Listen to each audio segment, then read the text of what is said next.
Since becoming a publisher in 1972, Richard Charkin has held many senior posts at major publishing houses, including Oxford University Press, Reed Elsevier, Current Science Group, Macmillan, and Bloomsbury Publishing. He is former president of the Book Society, the International Publishers Association, and the UK Publishers Association. He's a non-executive director of the International Advisory Board of the Frankfurt Book Fair and runs his own small publishing house, Mensch Publishing. Welcome, Richard, once again. Hello, once again. To the Biblio File. Before we get going, congratulations are in order because of your membership in the Order of the British Empire. Congratulations. Well, thank you. I can't say I'm a great gong chaser. You didn't lobby for it then? Sorry? You did not lobby for it. I didn't know anything was happening. I think it was probably reward for sitting for 20 years on the council of the Publishers Association, of which there are moments of deep ennui. So I think it was a thank you for that.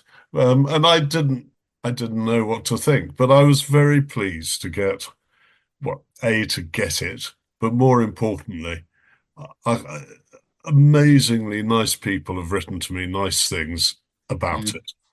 So, what's not to like?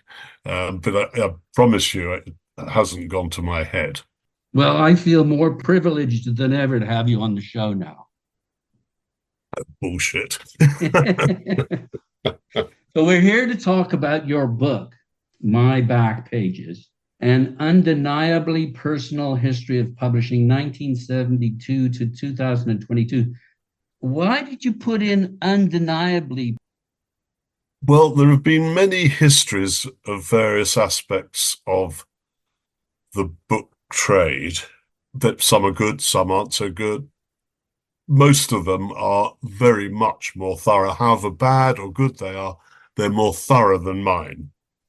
And I felt that rather like an analog disc is not as accurate as a digital one, but sometimes the analog expresses more emotion than maybe more in character. Yes. Yeah. So it was undeniably, well, they can deny it if they want. I can't force people, but I think it's undeniably personal. It's not meant to be comprehensive or thorough or anything but my view. Hence the subtitle. The title, of course, is a reference to Bob Dylan, although the younger generation, many of them don't know that song, which is... I don't know if I found it that personal. Oh, really? Yeah, well, everyone sees things through their eyes. So it was, for me, it was very personal. And it was trying to be not egotistical, which is different. So it wasn't all about me, but it was my personal view. That's...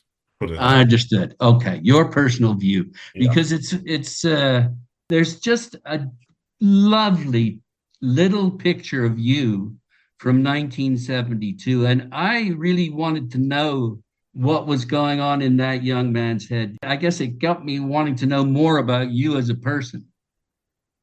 Yeah. Well, okay. Shall I tell you what it was like then? I'd left university. I had a second-rate degree from a first-rate college. I had no idea what I wanted to do. I thought I'd like to be a writer, a journalist. Applied various journalism schools who turned me down. Got a gig writing a piece for the Sunday Times newspaper through some friends, and they paid me nothing, £10. And when I queried the £10, they said, well, it's because you're not a member of the National Union of Journalists. I said, well, how do I become a member of the National Union of Journalists? They said, well, do another 6 pieces like that. Well, it took me 3 months to write that piece, so I would have starved. Or go and live in some godforsaken town and cover weddings, deaths, births. Or join book publishing because the union is desperate to find more members in the book publishing arena. So that's why I got into book publishing. Wrote by hand, with stamps, no emails, find the addresses. I think I wrote to 50 publishers in London, and 3 interviewed me. First 2 quite correctly told me to get lost. One was Mark Collins at Collins Publisher, and the other was Philip Attenborough at Hodder and Stoughton.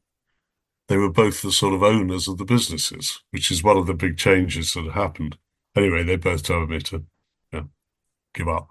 And then the final one was at a tiny company called Harrap, where they hired me as a commissioning editor on day one for science, because no one knew anything about science.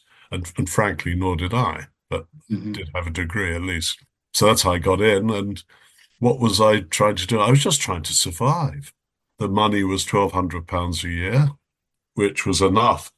I shared a flat with my then girlfriend, a basement flat in South Kensington, which no one could, even a basement you couldn't afford in South Kensington now. I had a little minivan car, which my mum had given me years before. So I had wheels, and I had enough money just about to live and go to the pub. And the main thing was doing that. I supplemented the income with doing freelance work, which was quite useful. But to be honest, nearly all my career was about trying to do a job, keep a job, and earn money in order to live. I mean, that's what jobs are for. But no, are they though? I mean, this is the thing. Do you do what you love, or do you just make money? I did it in order to stay, not make money, that's different, to stay alive. I wasn't after becoming Bill Gates. But I knew that, I couldn't do nothing. I would, no one would pay me to do nothing, so I had to do something. Then it turns out that I really found an industry that I liked. And I wouldn't say that I liked it because of reading the books particularly. I liked the process of it.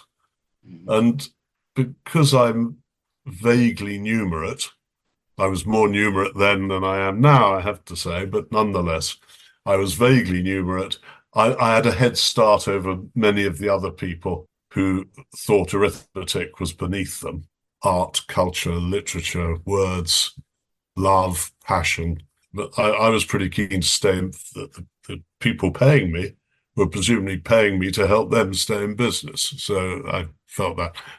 And I found that, and the fact that actually what you're producing is worthwhile, even if unsuccessful, still worthwhile.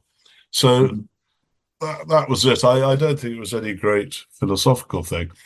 I needed enough money to, buy my to-be wife a drink or two, and then shortly thereafter, a baby popped up, and you had to pay for that, and so on. But I was a perfectly normal hippie, been on the Grosvenor Square riots against Vietnam, did the usual things that people did in the 60s, in the late 60s, early 70s, into rock and roll, that sort of thing. But nothing very, I was just one of the gang, nothing more. Okay. Well, let's stick with the cover. You've got a buy me red stripe with my back. Yes. And you've got a strong yellow Richard Charkin, attention getter. And that's good. I like it. What was the process to get this cover here? Well, it was the idea was that each of these, that I'm not the designer, there was a good designer. His idea was that each of these blocks should represent a part of my career.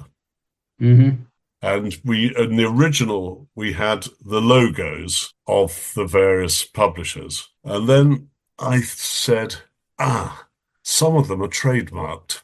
We may have to ask permission. If we have to ask permission, the people won't know whether to grant permission or not.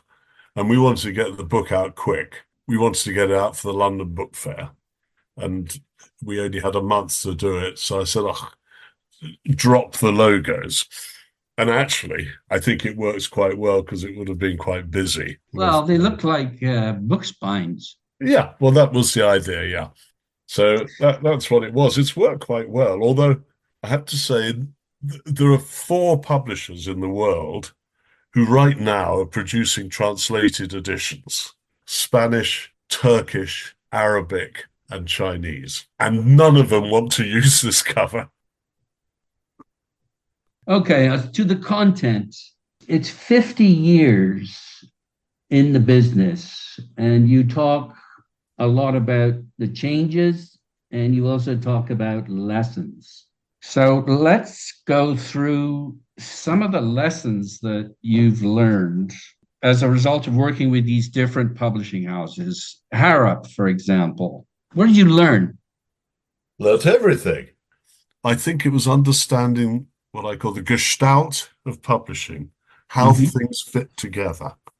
And I think there's a real problem with the much better managed, much more structured businesses of today, that people know how to do digital marketing, but they don't know the consequences of the digital marketing might have on what's going on in South Africa or whatever. It's how, and because we were in one building, I was able to link distribution, production, publicity, sales, translations, editorial together.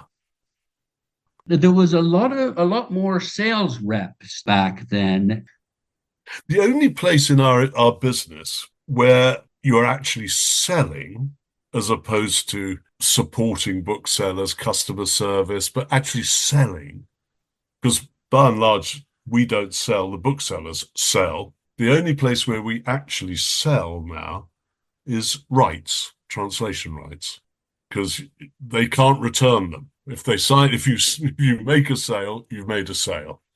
Yeah, but these sales reps had to go in and persuade the booksellers to buy a certain number Yeah, of but books. in the whole 50 years, the reps never sold a book to a bookseller. They lent a book. Right, and then they could return them if they Yeah, didn't I sell mean, them. that's not a sale. Not Yes, yeah, but there's persuasion involved in the sense that yeah, this well, book is going to do this, yeah, and the that's better you persuade, the higher the returns. unless it really is a great book and it But sells and it well, sells. if it does, it will. So Right, if they only buy and five to begin with, they'll keep they'll buying. keep buying. You know, I see. Okay. that's oversimplified. But I mean, particularly now, the sales rep, as was, is now really a regional manager. You know, if an author's up there, they'll hold the author's hand and take them around the shops. They'll organize an event. If there's a snafu of some sort with the delivery of something, they'll help sort it out. It's an incredibly important role, but it's not old-fashioned selling.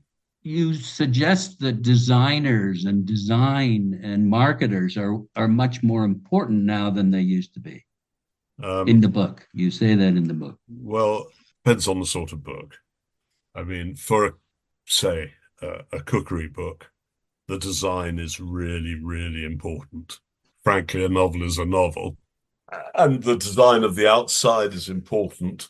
But I think we can overstate that as well. There is nothing more important about a book than its content. Yes, but Richard, you do say that designers and design values permeate a modern publisher. They do because of the coffee table books, as I say, and because, hey, look, here's the thing with fiction. If you're a publisher of fiction, what do you actually do? You don't turn Cormac McCarthy into a genius through anything that you're doing.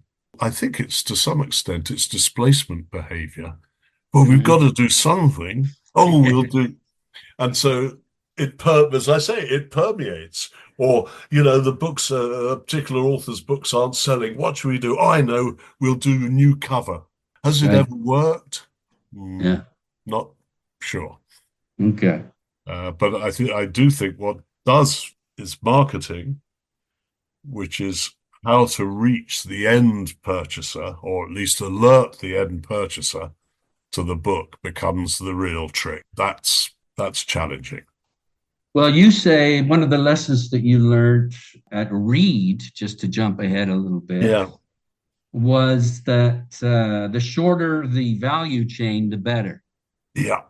I was part of a team that undertook a review of, I think it was 50 profit centers across the business, from agricultural magazines in Holland to the ISBN reference works in the United States to fiction publishing. And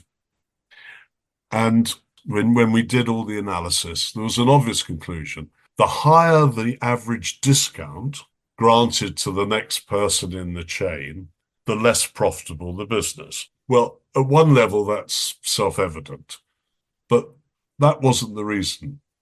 The reason that you give 60% on fiction is not because the other people are ripping you off. It's just because it's very expensive to get a cheapish novel to the end user.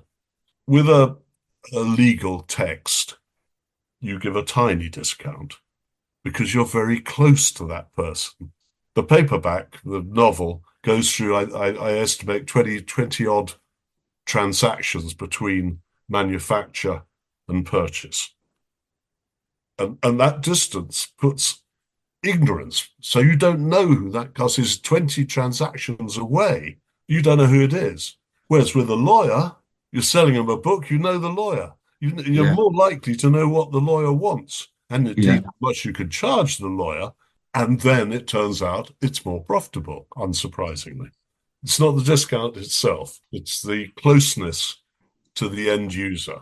Most profitable bit of publishing I've ever been involved in was scientific research publishing.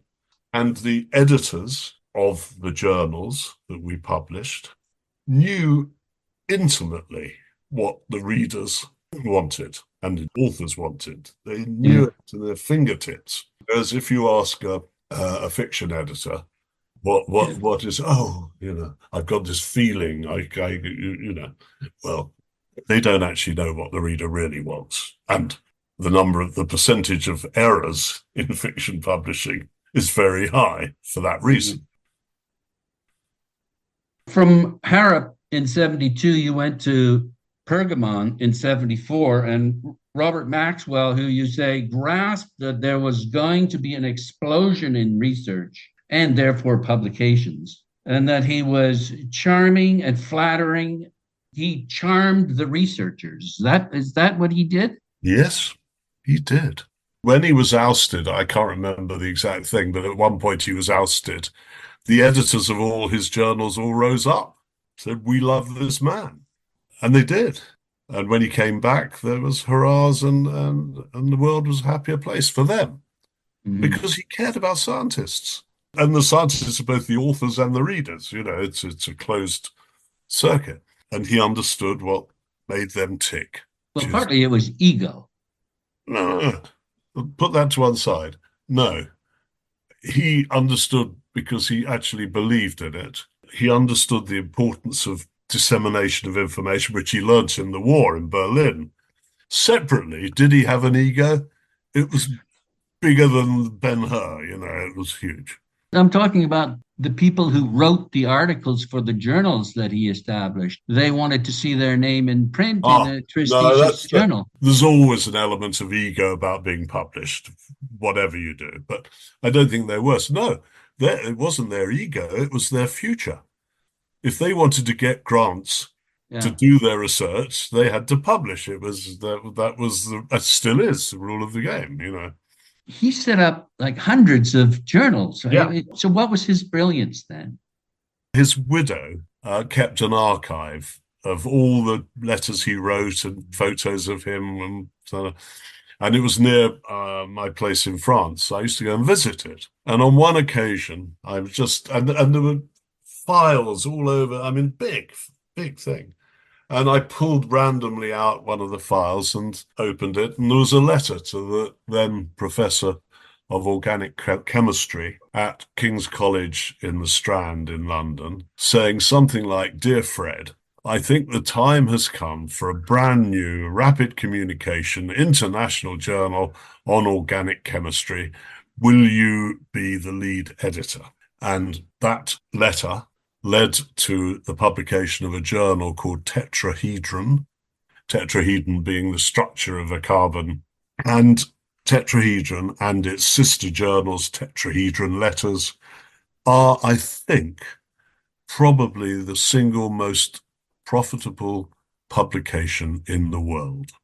Each a heart-out Wall Street journal, not in volume, but in actual profitability. It's published by Elsevier now. It's huge.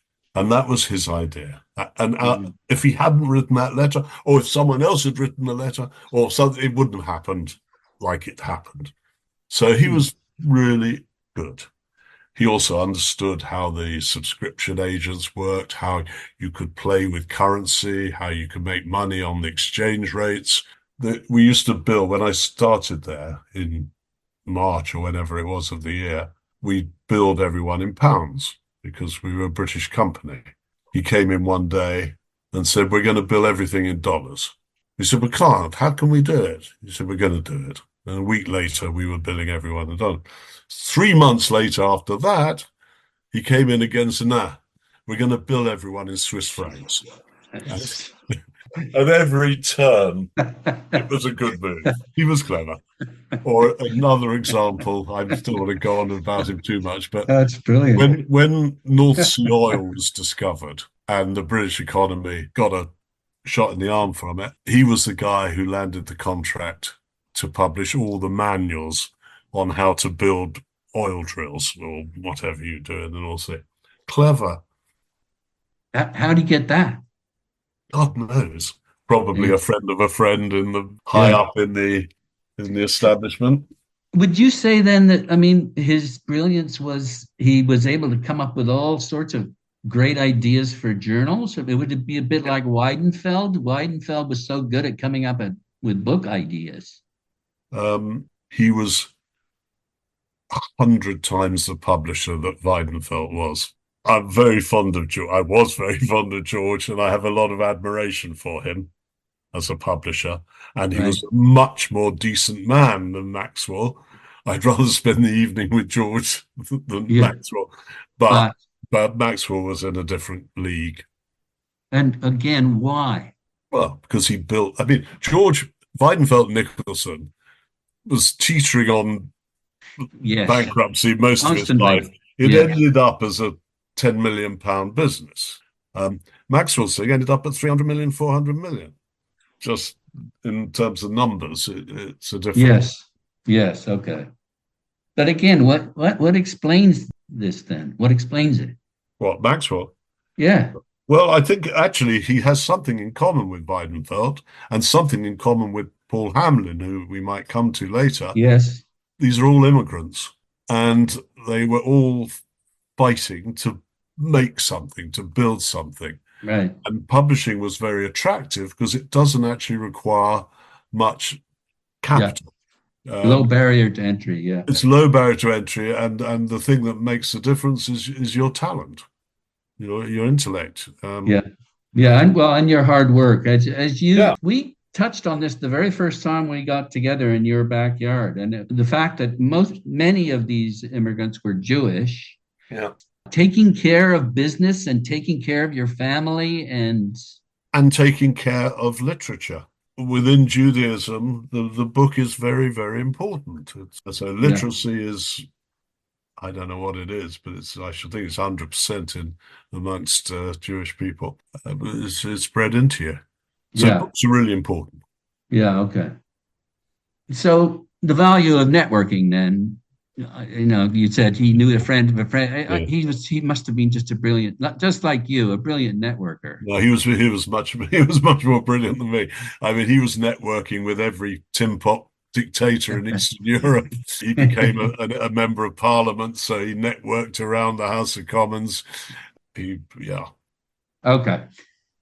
So moving to the Oxford University Press, where you published The Anatomy of the Dromedary. Yeah.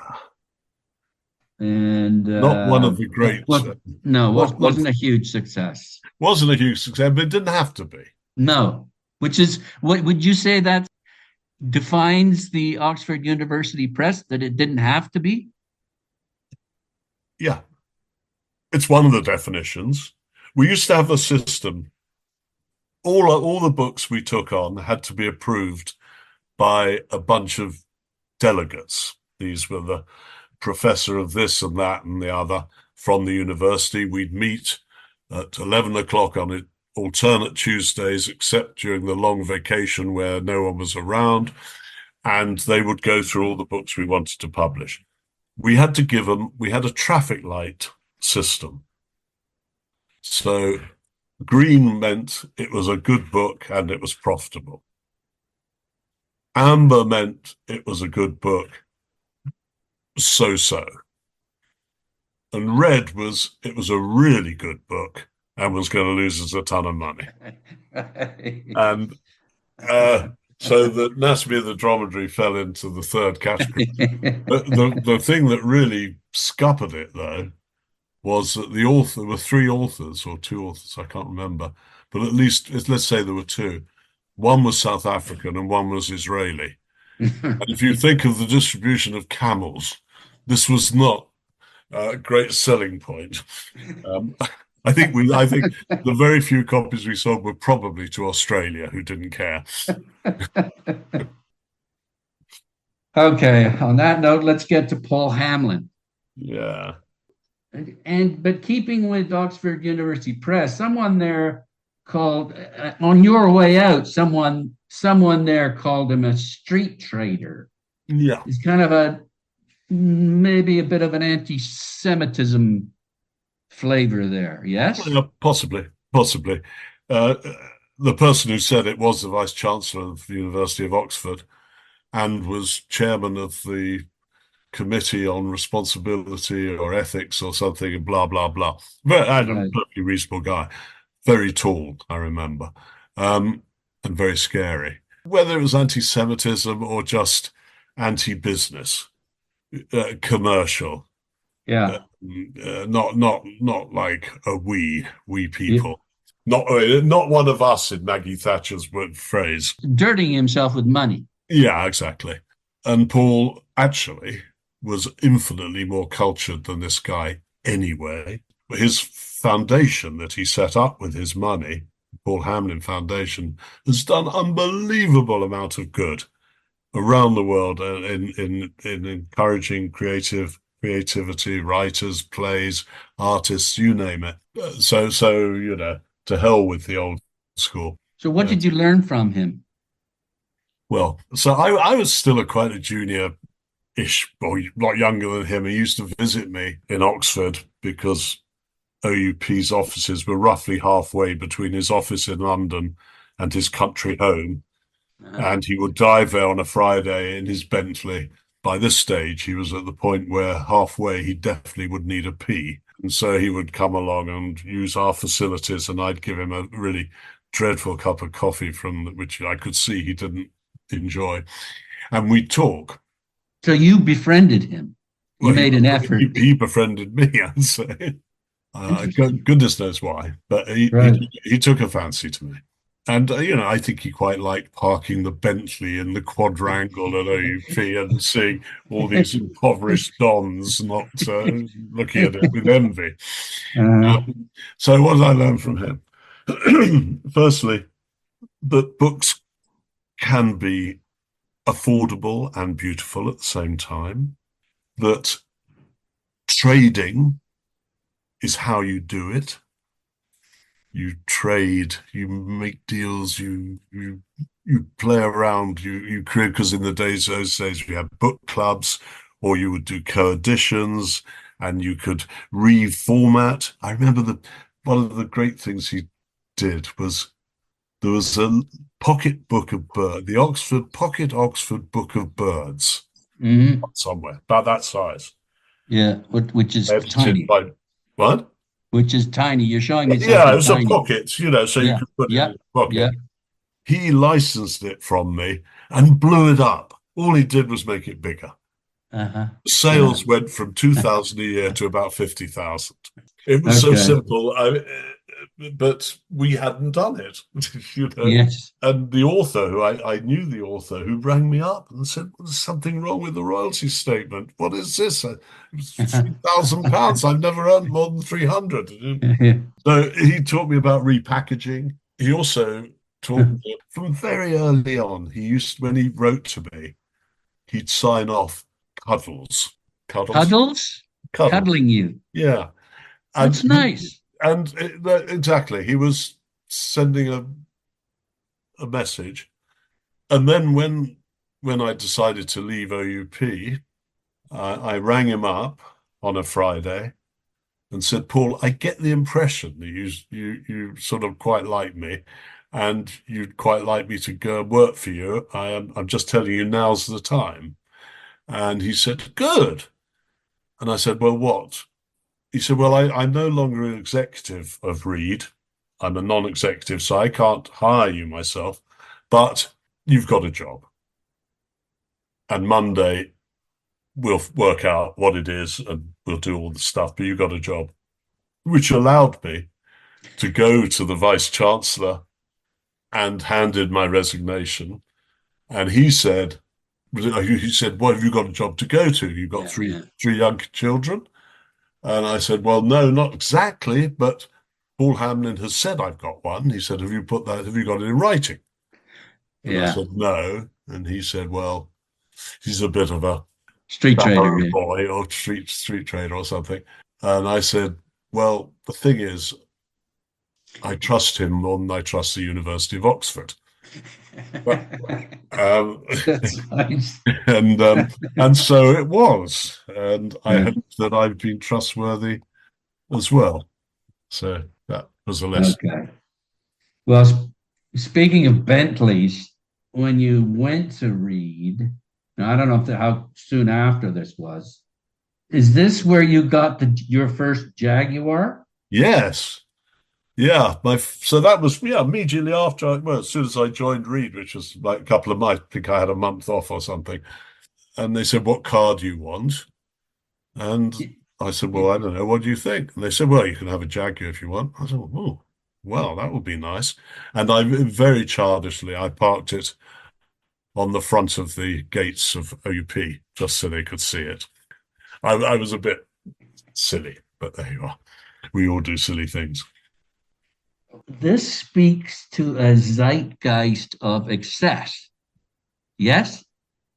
Yeah, it was a period where publishers convinced themselves that they were capable of making lots of money and spending lots of money and having lots of parties and only the best champagne and all that sort of thing, and big advances to authors and all sorts of nonsense.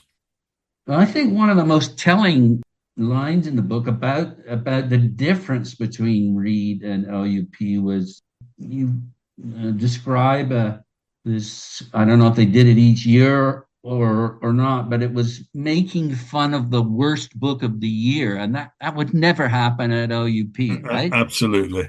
Yeah.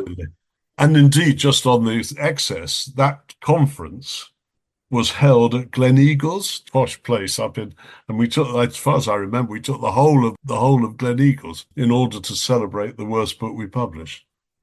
I'm going to page 48 because it contains one of my favorite lines in the book here. There was a restaurant that was close by called Bibendum, nor was it just wine. From time to time, colleagues and authors would come out of the bathrooms at Bibendum, noticeably more lively and talkative than when they had gone in. Yes. Again, I'm thinking of the Wall Street, that Wolf of Wall Street. Well, I think they were trying to emulate the very best of the Wolf of Wall Street. Yeah, there was a lot. So, any lessons there? Don't get involved. Okay. I mean, again, it was basically they just cared about making money, I suppose. No, I'd say, well, the owners cared about making money, yes. The editors and things were more concerned about their fame within the industry. Yeah, this is where you shit on literary editors. Yeah, exactly. Where you say they were usually friends with the agents Yeah, and that they didn't have really the publishing house's best interest at heart. More, yeah. it was more about prestige for them. Yes, I think that's right. I mean, so I am the publisher of Salman Rushdie, or I am the publisher of Martin Amis. Well, it'll cost me it cost them £500,000 or whatever. It's not my money; it's their money. Yeah. And if it doesn't sell, then there's what's called an unearned advance sitting on the balance sheet. But everyone's sort of vaguely either forgotten about it, or Yeah. the editors moved to a more prestigious job because she is the publisher of Martin Amis or Salman Rushdie, so they get another job. And So they're was kind of proudly anti-business. proudly anti the suits, yeah, as we were described, although I don't exactly fall into the suit category. But I was certainly perceived to be. And incidentally, I think the other way around also, that the suits frequently referred to the editors and people as the children in the playground. So it was a two-way dislike. And it continues to this day because there was a literary editor that snarled at you a little bit somewhere, right? In some review. Yeah. Oh no, that was not it was an editor. Yeah, Dan Franklin in the literary review gave me the only bad review I've had. Kind of a shitty remark about your lack of literary taste, or what? Yeah, a bit of that, but also that basically we were saying I didn't give him enough credit. Oh, okay. Okay. I couldn't give everyone enough credit. We have a very fat book. Right. But Reed sent you off to Harvard. Yeah. And you say that the big lesson there for you was they suggested that you should focus on what you enjoy doing. Pretty simple stuff, isn't it? Yeah. I'm not sure they actually said that, but that was the lesson I took from them. I mean, Okay. or put it the other way around. If you don't like Right. doing something, you probably don't do it very well. No, exactly. I mean, the Okay. one I cite is that many managing directors really enjoy planning where everyone sits in the office, and they have big charts and things. I find it the most tedious thing in the world, so I don't do it. And the thing is, it gets done because there are other people who like doing it. So, I liked your line. It's common apparently in the movie business where there's a hit, there's a writ. yeah, it's true. Yeah. It just speaks to lawyers getting involved. Ah, well, yes. The biggest hit in terms of revenue in those years that I did was while I was actually at Harvard, but I'd taken it on beforehand and it got published while I was at Harvard, which was Madonna's Sex, which was Right. a total punt on the part of Warner, who bought all the rights in books and videos and whatever and some records, and they paid $25 million and stuffed 5 million of the 25 onto the book. And I bailed the US president, Bill Sarnoff, he was called, out by popping $1 million for the non-US rights. It worked. You did okay. How much did you make off that I million? don't know how much we sold. It was £25 when £25 was £25, probably £50 today. And we sold 360,000 copies we sold 180,000 on the first day and 180,000 on the second when the reprint came through. And that was it. Yeah. There was no more stock. It's now on eBay at fetching Yeah. quite good prices. $1,000, I think you said. Yeah, And incidentally, your dromedary book, you say, is worth 1,500. yeah, but that's because there aren't any. But when we did the Madonna book, back to Paul Hamlin, he was rather disapproving of it. But then I discovered he'd ordered 12 copies free from the warehouse where he's probably stacked them somewhere for future use. You also quote him as saying he wasn't quite sure about the dog. Yes, the picture with the dog, yeah. Okay. Getting on to changes here now. You're saying that now first list publishers own their own paperback companies, the backlist publishers. Yeah. And that's something that's relatively new. That's happened during your career. Yeah, 20 years ago, over time, yeah. And it's had this remarkable and unnoticed impact, which is that the authors are getting double the royalty. Yeah, they didn't have to split it, right? Yeah, yeah. Yeah. And no one said thank you. Mm. You wouldn't expect them to, but still, I don't think we knew we were doing that. It just Yeah. sort of crept up. This is nice, though. Just what you're supposed to do. Yeah, all right, yeah. It certainly changed the profitability of paperbacks, which hitherto had been really quite good, and Yeah. fed the hardback publishers. And now they're just all one. In fact, paperback and hardback are much the same now, really. Yeah. You talk about consolidation of the publishing houses was a reflection and a response to the changes in book selling. Yeah. That's interesting. Chains. There were probably 3,000 independent bookstores in the United Kingdom, and now there's probably 500. The other 3,000 are either called Waterstones or actually basically Waterstones. There aren't any others. And in the Right. US, similarly, Barnes and Noble, and All run by the same person. all run by the same person. Yeah, It's power. yeah. And so the publishers thought they ought to be bigger as well, but to negotiate better Yeah. terms. But of course, it's gone entirely the other way. The average discount's gone up from 45 to 60%. That's a huge shift. Yeah. And you also talk about the demise of book clubs. Yeah, that's sad. They were wonderful things. At the peak in the UK, Book Club Associates had 4 million members. And I think there are probably 12 million households. So 1 in 3 households was on the computer system, and you could reach those people. Back to my point about being close to your customer, the book clubs really understood their customers. They ran ads on a Sunday, and by midday on Monday, they would know how effective the ad was, what the business generated, what they'd got wrong, and stuff. Yeah, they got the coupons back, right? They got the coupons back, yeah. That's what you were measuring. Yeah. They had like 20 clubs, Military Book Club, Book of the Month, Literary Guild, blah, blah, and each one would have an editor who would curate. And then the member would agree to take X number of books during the course of the year. And if a member stayed for more than 2 years, we made money. If they left before that, we lost money because it cost a lot to get the members in the first place. Mostly advertising costs? Advertising and cheap books. They used to get 3 books for £1. Well, the book club basically subsidised those.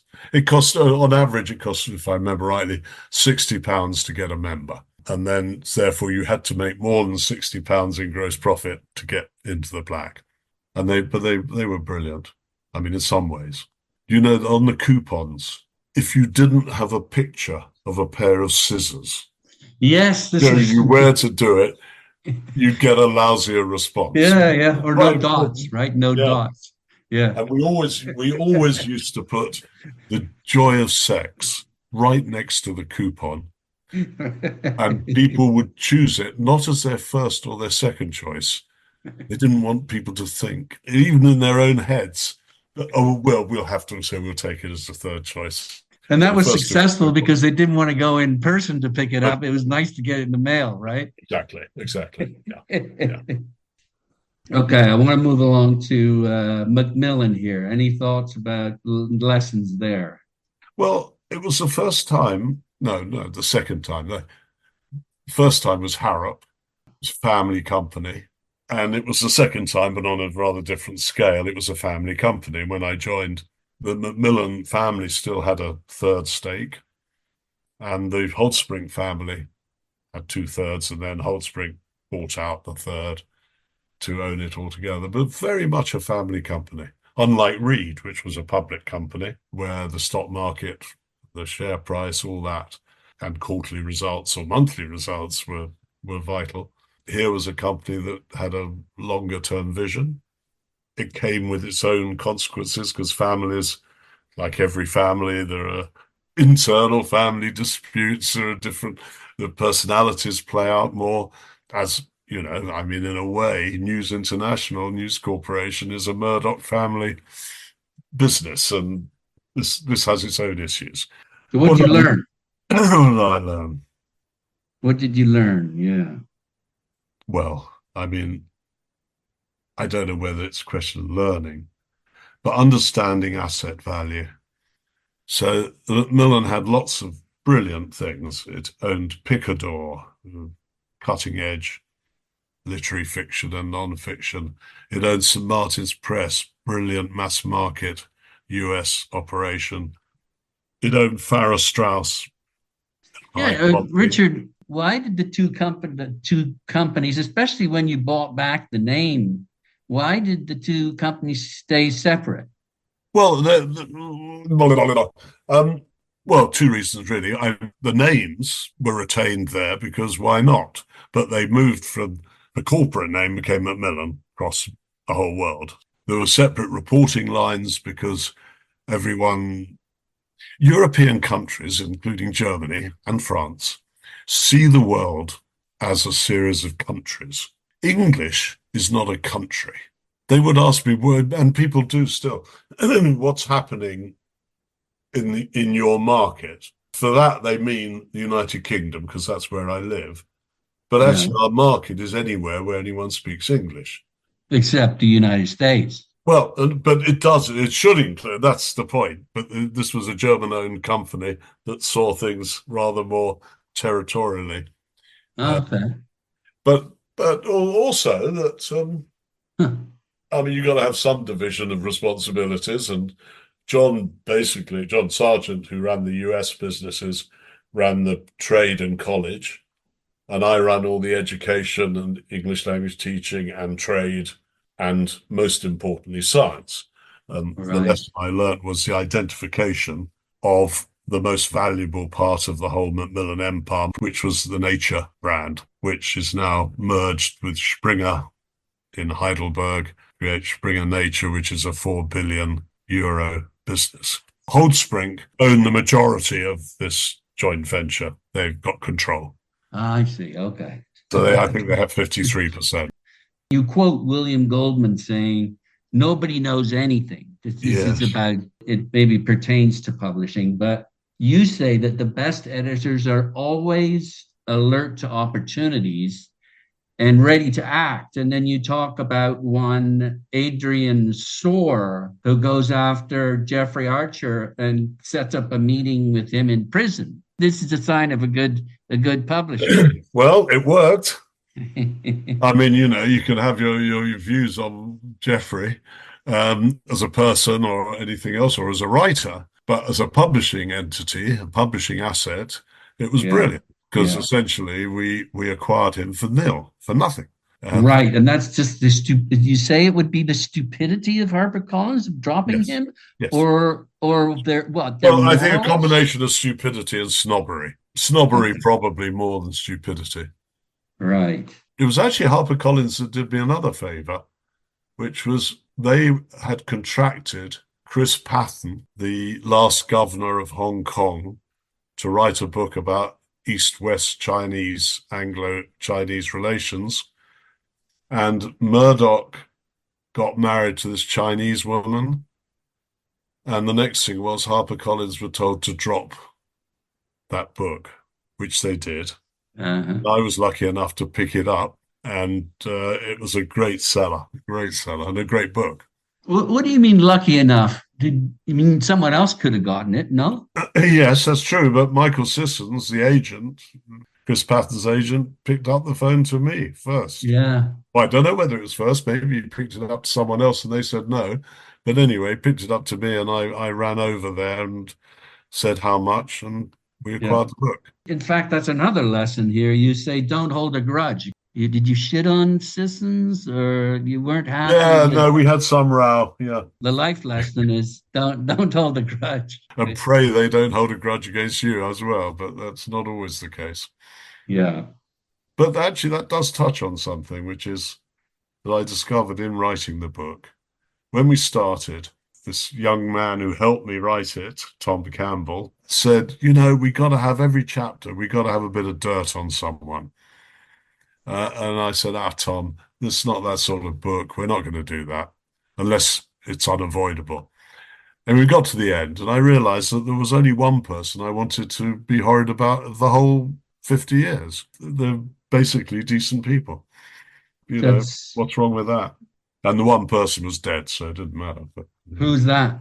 I don't think I name him. He was called John Banville. He was my boss briefly. Oh yeah, you do have a few slightly unpleasant things to say about him. Yeah. But that was at Reed, was it? Yeah. There was a time of great turmoil at the top, and he ended up on top of me, and it was unpleasant.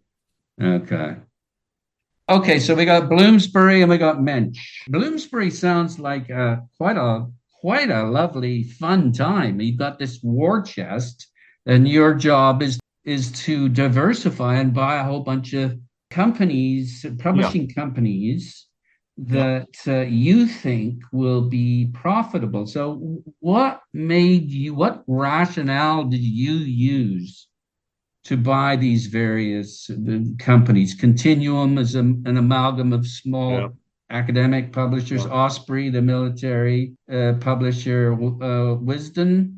Yeah, Cricket. The Cricket. And I didn't realize that you bought Arden, the Arden Shakespeare. Do you want that story? Is it a lesson? Yeah. Okay. So the Arden Shakespeare had been owned by the Thomson Corporation, not because it had any strategic value for them, but because David Thomson, one of the family, really liked it. Of course, after various things, eventually it got sold, and it ended up in a US college publishers business funded by private equity.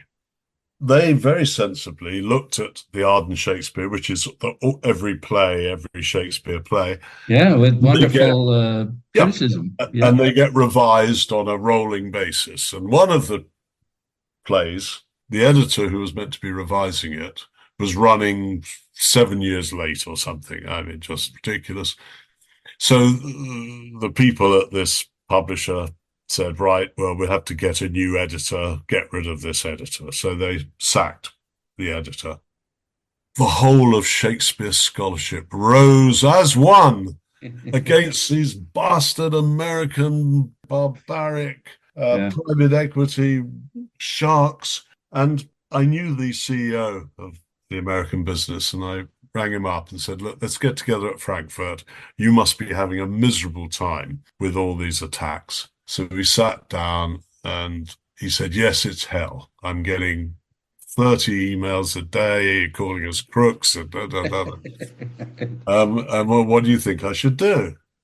And I said, well, I've suffered that before as well in various where you've offended a particular bunch of people. And yeah, it's pretty horrible. I mean, you've got a number of options. One is do nothing. Carry on. They'll forget. Life will get back to normal. Secondly, you sell the business. And he said, okay, I think I'm inclined to sell it. How should I do it? And I said, you should run an auction and the best bid wins. And he said, yeah, well, that's good. And I said, the only trouble is if the best bidder is another private equity owned capitalist, you're still going to get flack. So why don't we do a private deal? And that's how we did a private deal at the Frankfurt Book Fair. Okay, so what's the lesson? Go to Frankfurt? Well, that's one lesson. Yes, I think that's a lesson. And you've been 50 times in 50 years. Yeah. I suppose that's one lesson. I think the other lesson is understand what the other person is going through. Understand, empathize with, most people going around saying, oh, those bastards at wherever it was. Behaving like that, sacking them. But actually, I did understand. They made a perfectly rational decision, and he was empathize, but also take advantage of an opportunity. Of course. Okay. That's without saying. That's what you do. Yeah. What else did you like? What rationale? What do All you right, think yeah. was going to work for Bloomsbury to Okay. diversify? So the thing was that Bloomsbury had really two legs.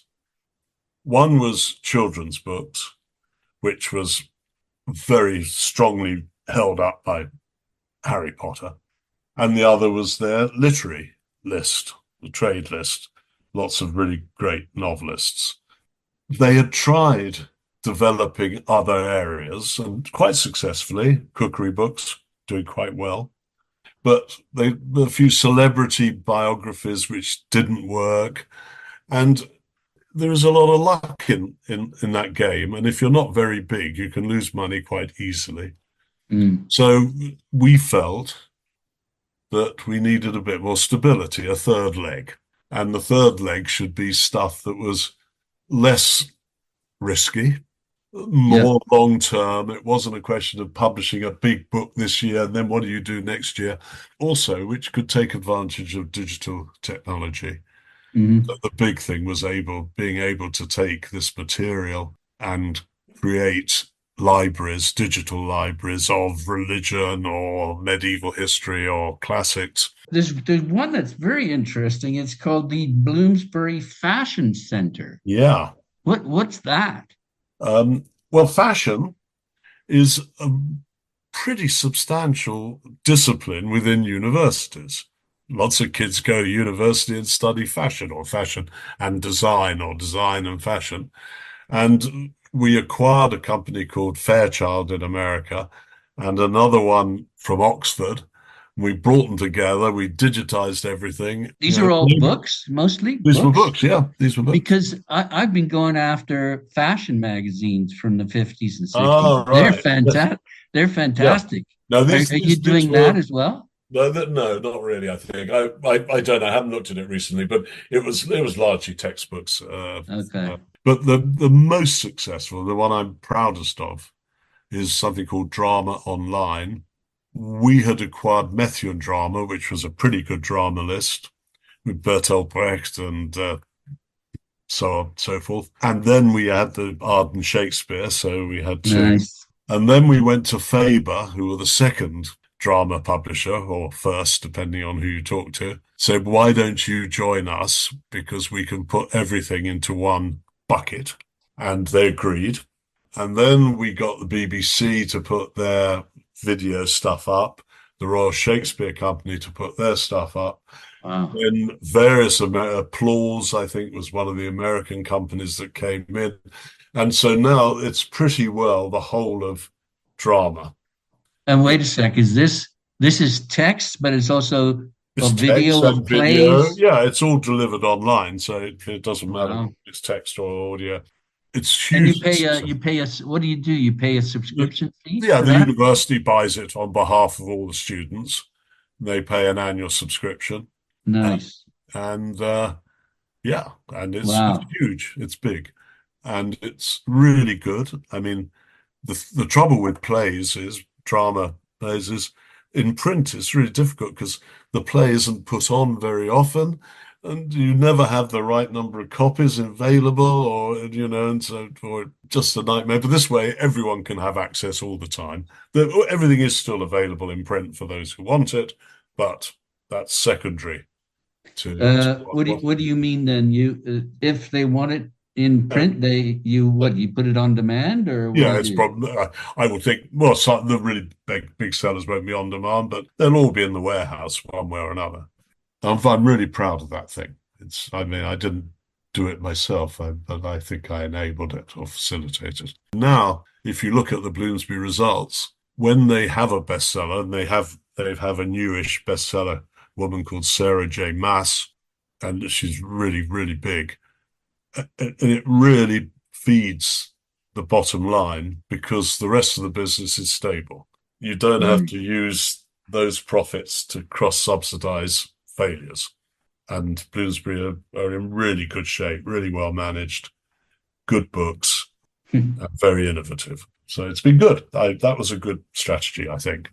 So your advice then to sort of medium-sized publishing companies is do the same thing? type of thing? Do the same type of thing? No, every company is different. Every company needs to deal with itself in its own way. I mean, I don't know, if you do car maintenance manuals and you are the world leader in car maintenance, you can make a living, stick with it.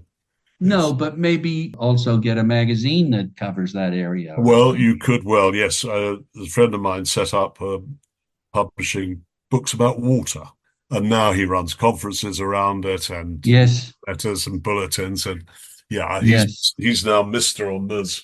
Water. Um, so you could do that. That's another strategy. But every business is different, you know. Yeah, No grand rules, I don't think.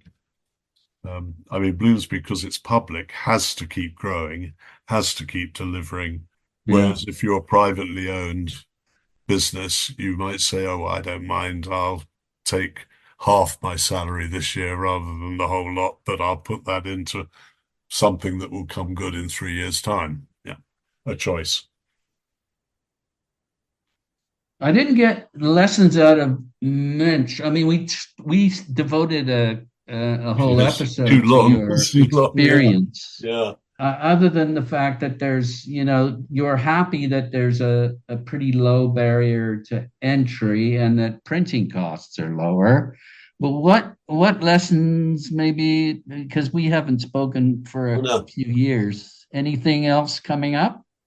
Uh, the lesson I learned was I thought that I could simplify the publishing process. And to some extent, I've been successful. But actually, there is an inherent complexity, a basic inherent complexity, which is very hard to eliminate altogether. I don't know what that means. Well, if you write a sentence, I start at least with the principle of subject, verb, object. Okay. And in publishing, it's author, production process, selling. And so I built the thing around those three things. But then it turns out that selling isn't quite as simple as all that, because you want to sell translation rights, or the audio rights go somewhere else, or and it's more fuzzy round the edges than I would have hoped, or indeed, maybe I thought, anticipated. There's more that you have to do than Yeah, you thought you had to do. yeah. The bit that I really do like, though, and I'm in the middle of doing it at the moment. I don't know whether it's a lesson, but when I pay royalties, I calculate the royalties myself. Right? Quite a lot in my head, actually. I'm mental arithmetic, because I pay everyone the same, 25%. So the 25% is quite easy. You have to get how much money have you received, and and then do it. And then that's relatively easy. Paying them is relatively easy because internet banking is straightforward and I've got their account details. But the thing that really matters is the letter I write with the royalty statement attached, which says something like, "Dear Nigel, you will see the rather pathetic sales that we've achieved for your book. Okay. I'm very sorry it's not more. I wish it was. But, you know, those bastards in America have returned stock, or Amazon have changed their algorithms in some way. But on the other hand, I reckon that later in the year we should get a kick up because you're appearing on such and such a show." And that letter, however bad the royalties are, that letter matters enormously because you are connecting. And it's Yes. very hard for the big publishers to do that. They have too many books. Yeah, There's but they got people for each book. Can't they no, write a well, letter? no, the editors, well, who? The editors look after the new books. Right. Who looks after The old, yeah, the backlist. the backlist? Yeah. So I treat them all the same. And so that's the lesson I've learned, and how to write that. Also, I've learned how to reject really well. Seriously, I'm a brilliant rejecter. My fan mail, I'm going to publish the fan mail I get for the rejection letters. Well, because you're sweet and encouraging. No, I'm quick. It's Quick. like going to the doctor. It's going to hurt, but it'll be over very soon. Okay. Okay, so at the end of the book, you say, "Well, I'm not going to dwell on the negatives." You do list them though: reduction in support for public libraries, erosion of author loyalty, a lack of traditional business courtesies, too many lawyers, tech oligarchies, and self censorship, the phenomenon. But you say the world of writing is robust and growing, and that every book that you have been involved with has contributed to human achievement, knowledge, and pleasure. Now, I get knowledge and pleasure. What are you talking about? Achievement. Contributed to human achievement. The author has achieved something. That's the human. They've You've made helped them. something. They've Yeah. made something.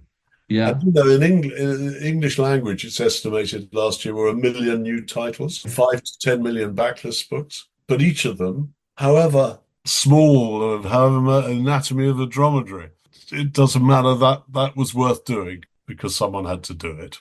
Nice. So, I mean, I think AI is going to shake a bit of this about, but that's another story. Okay. Final question. Why no index? I'm setting you up here, Richard. Well, there's a practical reason, which is that we wanted to get it out for the London Book Fair, and we didn't want to spend any time or money doing an index. So that's practical. Secondly, obviously, people would look for their own name to see if they're in it or if they're not in it. If they're in it, they'll read the bit and say, well, that's all right, and put the book back on the shelf.